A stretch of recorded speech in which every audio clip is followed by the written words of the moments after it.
पास रखे बक्से के सामने जाकर देखा, लिली जैसे बड़े बड़े पत्तों वाला एक पौधा था। हर एक पत्ते के सिर पर एक ढक्कन लगी हुई थैली जैसी आकृति वाली चीज लटक रही थी। इसकी तस्वीर याद थी, सो अलग से पहचान कराने की जरूरत नहीं पड़ी। कांति बाबू ने कहा, यह है नेपेंथिस या पिचर प्लांट। इसकी भूख ज्यादा होती है। पहली बार जब यह पेड़ मुझे मिला था तब उस थैली के अंदर एक छोटी सी चिड़िया चिथड़ों में मिली थी। बाप रे बाप। अभी के अंदर व्यंग की भावना धीरे धीरे खत्म हो रही थी। अभी ये क्या खाता है? तिलचट्टे, तितलियां, मकोड़े, यही सब। हाल ही में चूहेदानी में चूहा फंसा था, वो भी खिलाकर देखा। मना नहीं किया, पर बदहजमी होने पर अक्सर ऐसे पेड़ मर जाते हैं। बड़े लालची होते हैं ये। कितना खाना पचा सकते हैं इसका अंदाजा इन्हें नहीं होता। बढ़ती हुई हैरत के साथ इस बक्से से उस बक्से तक घूम घूम कर पेड़ पौधों को देखने लगा। बटरवॉट, सनड्यू, ब्लैडरवॉट, अरिजिया। पहले इनकी तस्वीरें ही देखी थी, सो लगभग पहचान गया, पर बाकी बिल्कुल नए थे। हैरत अंगेज, एकदम अनोखे।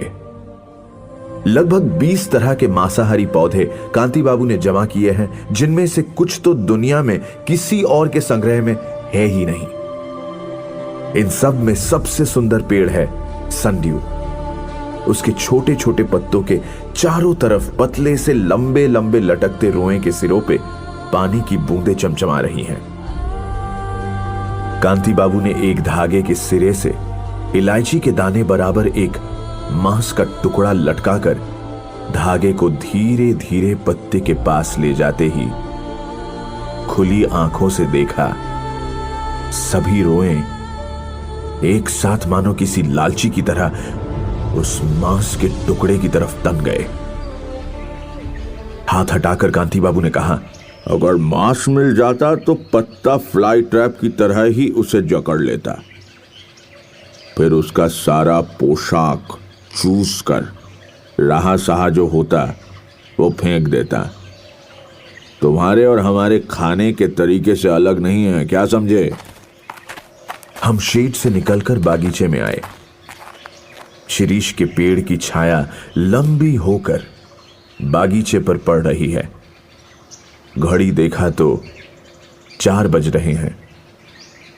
कांति बाबू ने कहा, इनमें से ज्यादातर पेड़ों की जानकारी तुम्हें बॉटनी की किताबों में मिल जाएगी, पर मेरा सबसे अद्भुत संग्रह, जिसके बारे में अगर मैं ना लिखूं तो किसी भी किताब में नहीं होगा, उसी के लिए आज तुम लोगों को यहां बुलाया है। चलो परिमल, चलिए अभिजीत बाबू।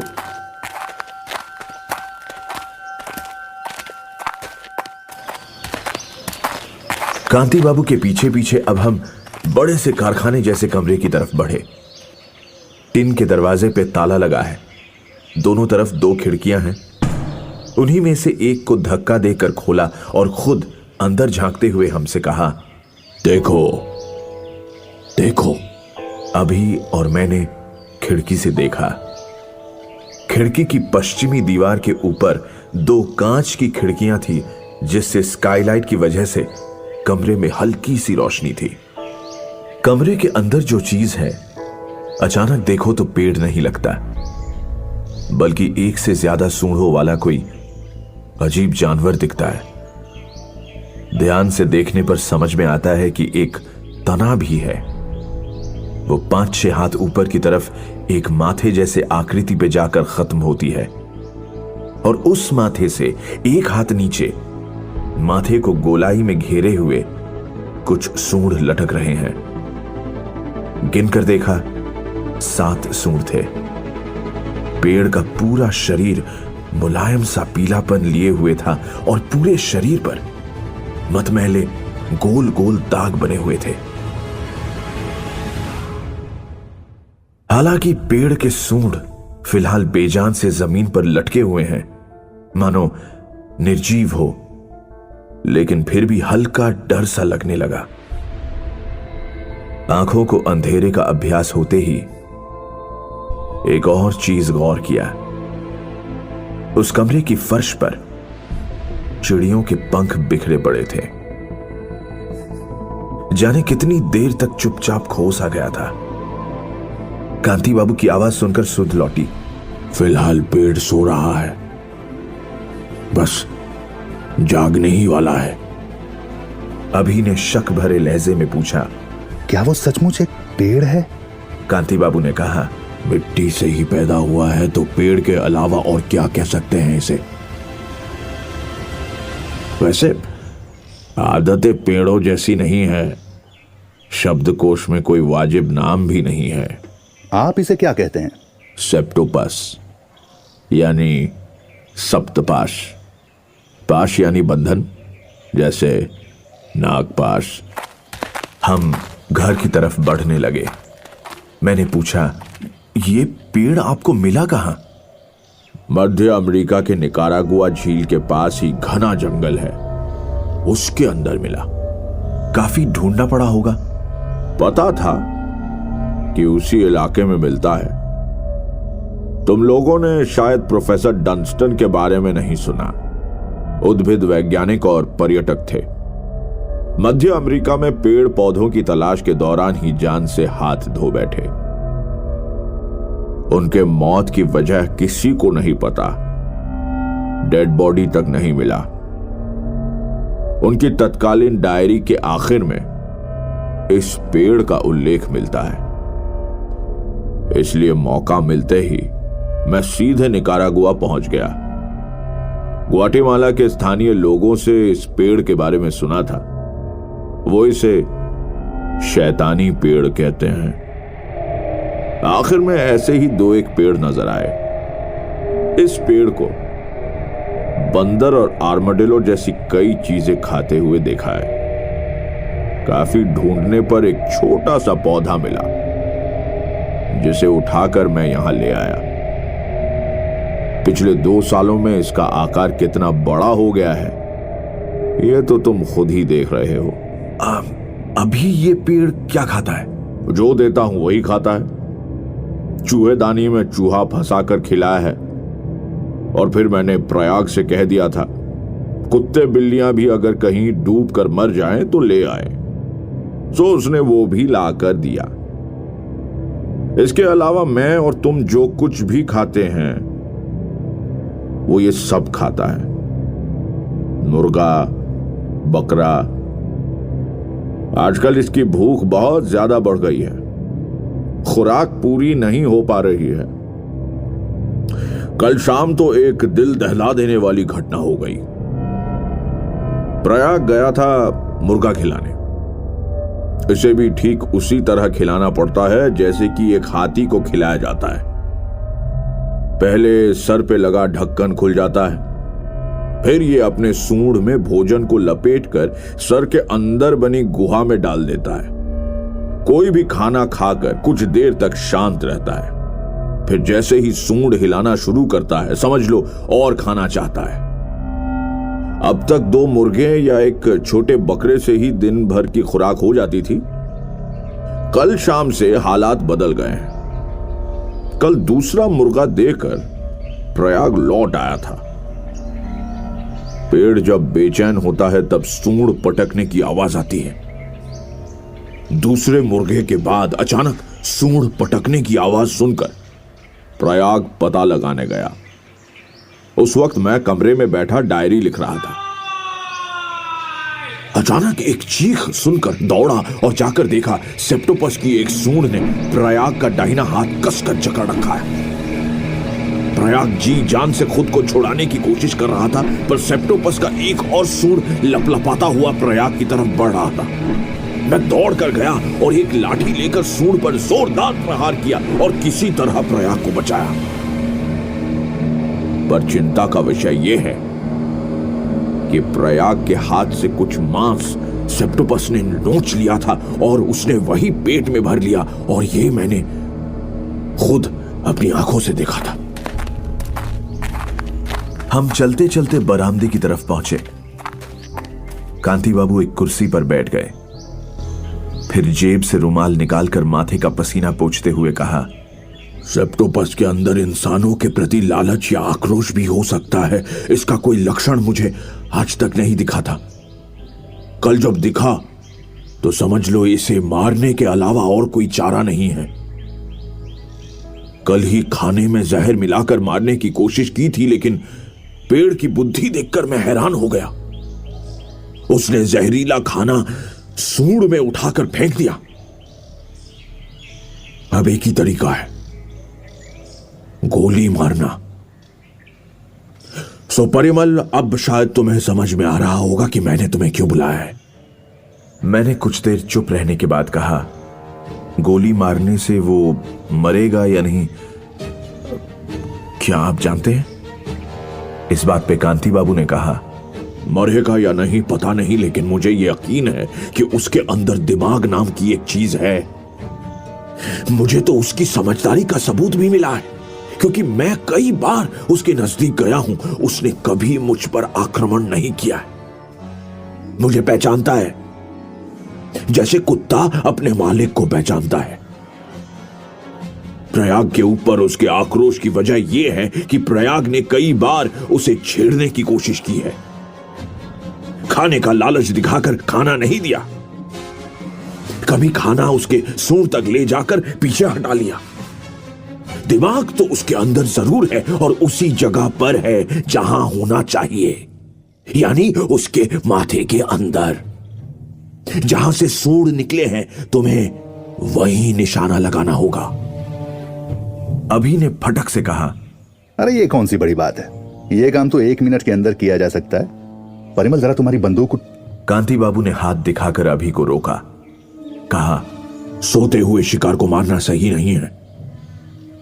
क्यों परिमल, हंटिंग कोड क्या कहता है? मैंने कहा, सोते हुए शिकार को मारना अनैतिक है, खास तौर पर जब शिकार चल फिर नहीं सकता, तब तो कोई सवाल ही पैदा नहीं होता। कांति बाबू ने फ्लास्क से चाय दिया। चाय खत्म होते होते 15 मिनट के अंदर सेप्टोपस की नींद टूटी। बादशाह पास वाले कमरे में कुछ देर से बेचैन सा हो रहा था। अचानक उसके गुर्राने और कुछ काटने की आवाज सुनकर अभी और मैं अंदर गए और देखा बादशाह अपने नुकीले दांतों से बकल्स काटने की भरपूर कोशिश कर रहा है। अभी उसे धमकाकर शांत करने गया और तभी कारखाने वाले कमरे से सपाक सपाक की आवाज आई और साथ ही तेज बदबू, और वो बदबू भी ऐसी जिसकी तुलना करना मुश्किल है।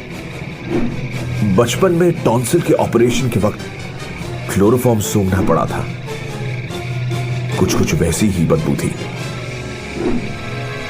कांति बाबू हड़बड़ाते हुए कमरे में आए और कहा, चलो समय हो गया है। मैंने पूछा, ये बदबू कैसी? सेप्टोपस की ये गंध फैलाकर ही शिकार को। कांति बाबू की बात खत्म भी नहीं हुई कि बादशाह एक झटके में बकल्स तोड़कर अभी को धक्का मार तीर की गति से पागल की तरह उस बदबू की तरफ दौड़ा। अभी ने किसी तरह खड़े होते हुए सत्यानाश कहा और वो भी बादशाह के पीछे पीछे भागा। मैं कारतूस भरी बंदूक लेकर कारखाने वाले कमरे की तरफ दौड़ कर गया और देखा बादशाह एक ऊंची छलांग लगाकर कमरे की खुली हुई खिड़की पर चढ़ गया और अभी के उसे रोकने की तमाम कोशिशों के बावजूद कमरे के अंदर कूद गया। कांति बाबू ने जैसे ही चाबी डालकर दरवाजा खोला, रामपुर हाउंड की दिल दहला देने वाली चीख सुनाई दी। अंदर पहुंचकर देखा बादशाह एक सूर से पकड़ में नहीं आ रहा, सो एक के बाद एक करके दूसरे और तीसरे सूर से सेप्टोपस बादशाह को मौत की आगोश में जकड़ रहा है। कांति बाबू ने चिल्लाते हुए कहा, तुम लोग और आगे मत बढ़ो, परिमल गोली चलाओ, गोली चलाओ। बंदूक उठाया ही था कि फिर चिल्लाए, रुको। अभिजीत के लिए उसका कुत्ता कितना अनमोल है अब समझ आया। वो कांति बाबू के मना करने के बावजूद दौड़ कर गया और सेप्टोपस की 3 सूंडों में से एक को पकड़ लिया। और तभी एक भयानक दृश्य देखकर मानो खून जम गया। तीनों सूंड एक साथ बादशाह को छोड़कर अभी पे हमला कर बैठे। बाकी चारों सूंड भी मानो इंसानी खून की प्यास में किसी लालची जीव की तरह लपलपाने लगे। कांति बाबू ने फिर से कहा, चलाओ चलाओ चलाओ गोली, वो रहा सर। देखा सेप्टोपस के माथे पर एक ढक्कन सा धीरे धीरे खुल रहा है। ढक्कन के नीचे गुहा, और अभी को लिए हुए सारे सूंड ऊपर की तरफ उठकर उसी गुहा की तरफ बढ़ रहे हैं। अभी का चेहरा रक्त शून्य, मानो आंखें बाहर निकल आई हो। चरम संकट की घड़ी में मैंने पहले भी महसूस किया है, मेरे स्नायु मानो किसी मैजिक की तरह नियंत्रित और सावधान हो जाते हैं। बिना हाथ कांपे मैंने बंदूक लेकर सेप्टोपस के माथे के बीचों बीच अचूक निशाना साधकर गोली चलाई। गोली चलाते ही याद है किस तरह पेड़ के माथे से लाल खून का फव्वारा निकला, और यह भी याद है किस तरह अभी को आजाद करके सारे सूंड जमीन पर फैल गए, और साथ ही वो तेज बदबू और ज्यादा बढ़कर मुझे बेहोश कर गया।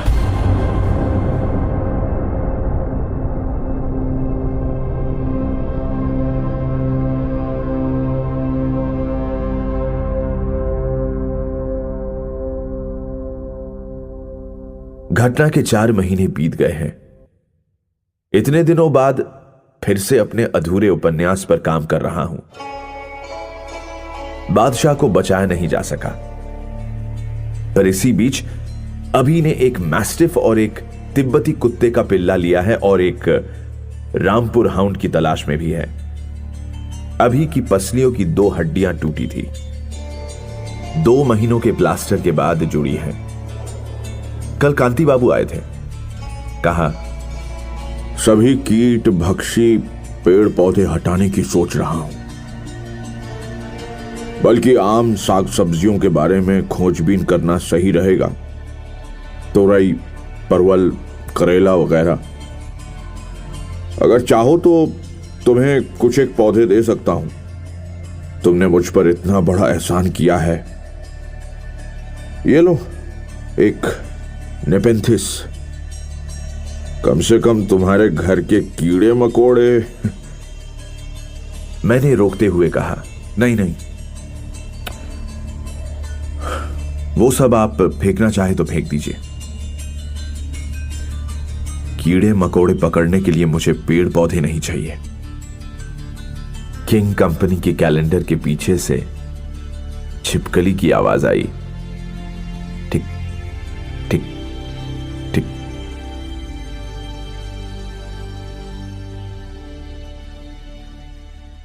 आज की कहानी थी द हंग्री सेप्टोपस, जिसे लिखा है famous author and film director Satyajit रे ने।